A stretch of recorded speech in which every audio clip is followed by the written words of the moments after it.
Do que a igreja precisa? Do que as pessoas estão precisando?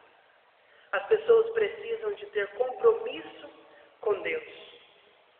Nós estamos enfrentando dias onde se tem tempo para tudo, menos para Deus.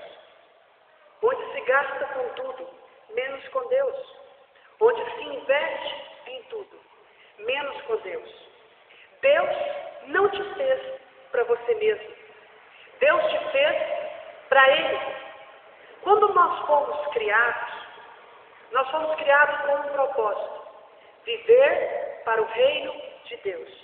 E eu acredito que o que tornará a igreja mais eficiente, uma igreja atuante, é a partir do momento que as pessoas começarem a ter compromisso com Deus. E Jesus, ele conta uma parábola, a parábola do semeador, que ilustra muito bem os diferentes tipos de personalidade que nós encontramos no meio daquelas pessoas que se dizem que amam Deus e que vivem para Deus. Jesus, na parábola do semeador, ele fala da semente que caiu ao pé do caminho e os pássaros comeram. E ele conta da semente que caiu entre pedregais e nasceu rápido. Mas como não tinha raiz, quando veio o sol, logo se queimou. E ele também conta da semente que os espinhos cresceram e sufocaram e ela ficou infrutífera. E ele diz que aquela semente que caiu ao pé do caminho são aquelas pessoas que ouvem a palavra, mas não entendem. E vem o diabo e rouba. Primeiro eu falarei desse tipo de pessoa. Porque essas sementes, elas falam de diferentes tipos de pessoas no meio do povo de Deus. A primeira coisa que você precisa saber é a seguinte: você tem que entender a palavra de Deus. Porque senão o diabo vai roubar a palavra de você. É responsabilidade sua entender a palavra. Você tem gastado tempo conhecendo a palavra de Deus? Eu conheço algumas pessoas e algumas pessoas chegam para mim e dizem o seguinte: pastor, eu não entendo a Bíblia. Eu leio e não entendo. Querido, a Bíblia não é um jornal. A Bíblia não deve ser lida como um jornal. Para você entender a palavra de Deus, você terá que dedicar tempo. Você terá que estudar a palavra. Eu acredito que muito mais do que ler a Bíblia, as pessoas precisam ter o hábito de estudar a palavra de Deus. As pessoas leem algumas poucas horas, alguns dias da semana, quando leem e querem entender a palavra de Deus. Não vai entender. E se você não entender, o diabo vai roubar a palavra. Para você entender a palavra, você terá que dedicar tempo, investir tempo, estudando a palavra de Deus. Eu espero que você não seja um tipo de pessoa que se pareça com a primeira semente, que a palavra é ouvida, mas não é entendida. A responsabilidade de conhecer a palavra é sua, é dever seu conhecer a palavra de Deus. Então arrume tempo para você estudar a palavra. Arrume tempo para você gastar tempo conhecendo sobre Deus. Quando Jesus conta a parábola do semeador para os discípulos, Jesus esclarece o que ele estava dizendo e ele diz o seguinte: bem-aventurados sois vós, que ouvem, entendem e compreendem. Ou seja, Jesus diz que o nosso conhecimento sobre Deus é algo valioso. E falando sobre que é algo valioso, o conhecimento que nós temos de Deus, nós entramos na segunda semente, que cai entre os pedregais e logo nasce, mas não tem raiz profunda. E esse não ter raiz profunda, ele fala de ter compromisso com a palavra de Deus. Mais do que conhecer a palavra, as pessoas precisam ter compromisso com a palavra de Deus. Passar do que nós conhecemos para a prática de vida é uma das partes mais difíceis. Fazer com que o que nós conhecemos da palavra se transforme em maneira de viver, em maneira de agir, maneira como nós lidamos com a vida, é mais difícil. Então, o segundo tipo de pessoas, o segundo tipo de semente, Jesus ele trata daquelas pessoas que não têm compromisso com a palavra de Deus.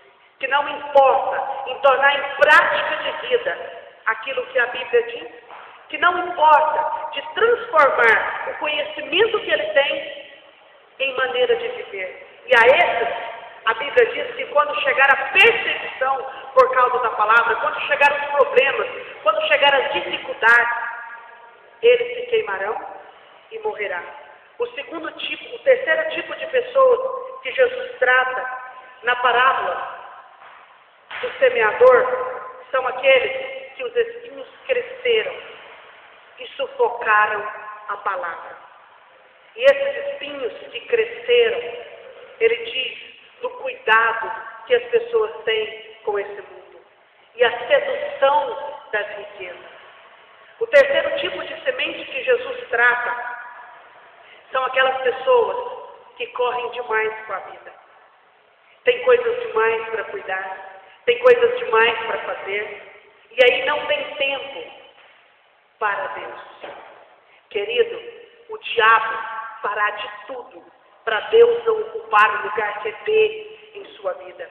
E Deus está buscando ocupar o lugar dele na sua vida. E qual é o lugar de Deus? É o primeiro lugar. E eu acredito que onde as pessoas têm errado mais é nesse terceiro tipo de personalidade que Jesus trata. Os espinhos cresceram, estão sufocando as pessoas. Ou seja, os cuidados com essa vida.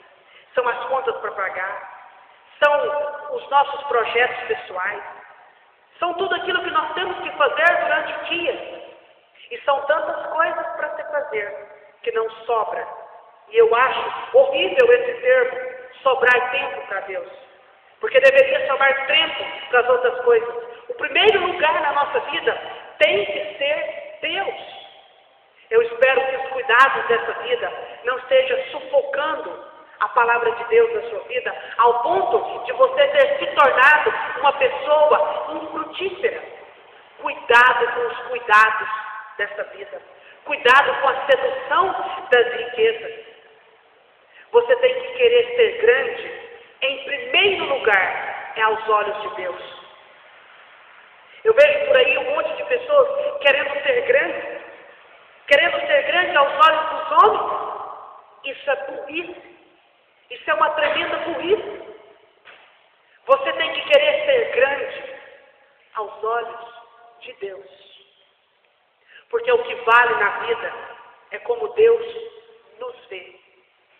Então tome muito cuidado com os cuidados dessa vida e com a sedução das riquezas, para que você não se torne uma pessoa infrutífera.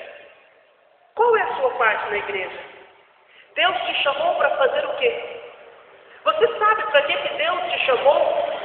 Você tem conhecimento de para que você vive? Eu conheço muitas pessoas que também dizem o seguinte: pastor, eu não sei para que Deus me chamou. Elas não sabem, mas elas também não estão procurando. Elas não estão atrás de descobrir para que Deus chamou elas para fazer. Ser infrutífero no reino de Deus é estar sujeito à poda de Deus. Em João, no capítulo 15, no versículo 4, está dizendo que Deus é o agricultor. E toda vara nele que não dá fruto, ele poda e joga fora. A minha pergunta para você é o seguinte: você tem sido frutífero no reino de Deus? O que você tem feito para Deus? O que você tem feito pela sua igreja, pela sua comunidade onde você vive? Ou você só vive em torno dos cuidados desse mundo?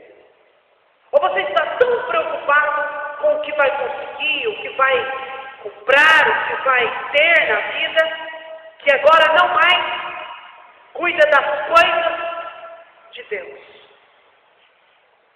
Ser infrutífero é perigoso. O próprio Deus diz o seguinte: essa é uma promessa de Deus, e nós amamos as promessas de Deus. As pessoas amam as promessas de Deus.